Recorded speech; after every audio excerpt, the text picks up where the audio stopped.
سلام کوچولوهای نازنینم. شبتون بخیر. شب قشنگی رو براتون آرزو میکنم. امشب میخوام داستان صحبت نابجا رو براتون تعریف کنم. این داستان زیبا رو فرشته جندقیان نوشتن.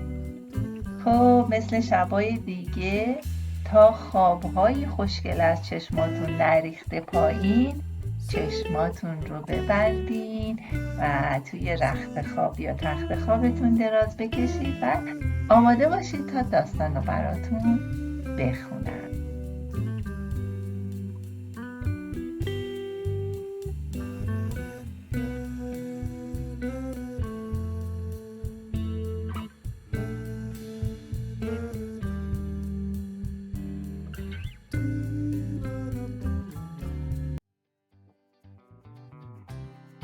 یه بیشه‌زار خیلی قشنگ برکه کوچیکی بود که حیوانای باصفای اون کنار هم زندگی خوب و خوشی داشتن.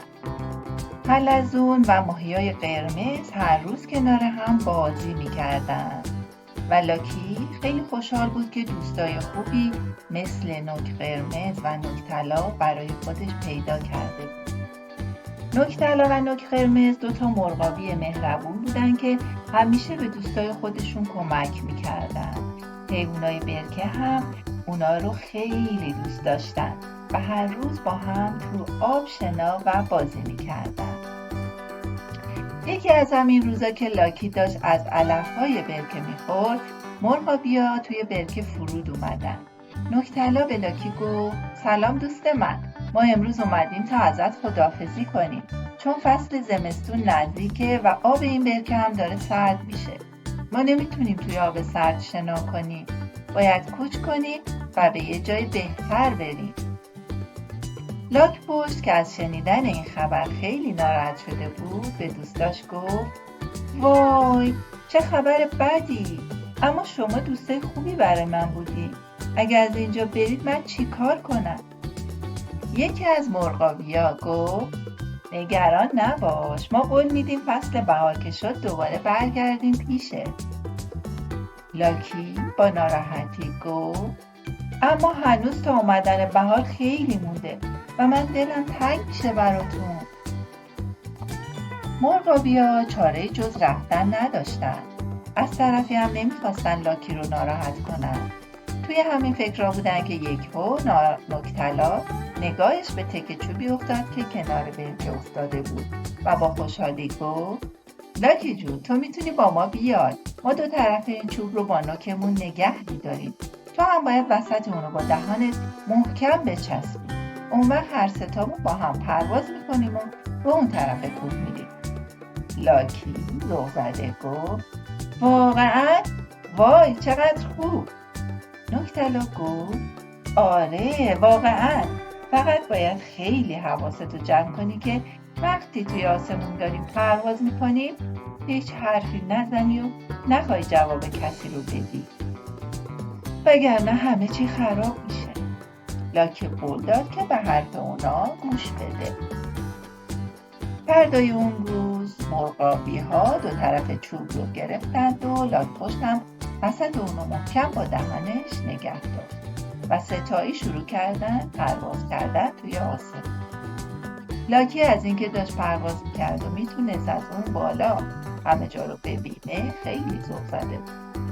هنوز راه زیادی نرفته بودن که مرغابیا از بالای یه روستا رد شدن و پسر بچه‌ای با صدای بلند گفت: وای بچه ها اونجا رو نگاه کنید، یه لاک‌پشت داره تو آسمون با مرغابیا پرواز میکنه.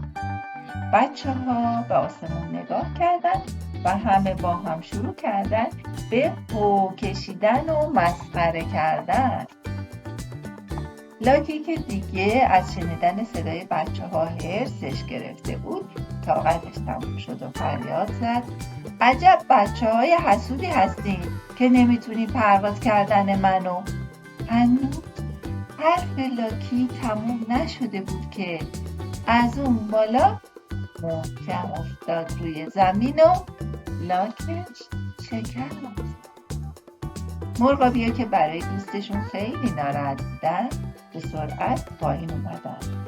وقتی لاکی رو دیدن که لاکش شکسته و زخمی شده خیلی براش ناراحت شدن.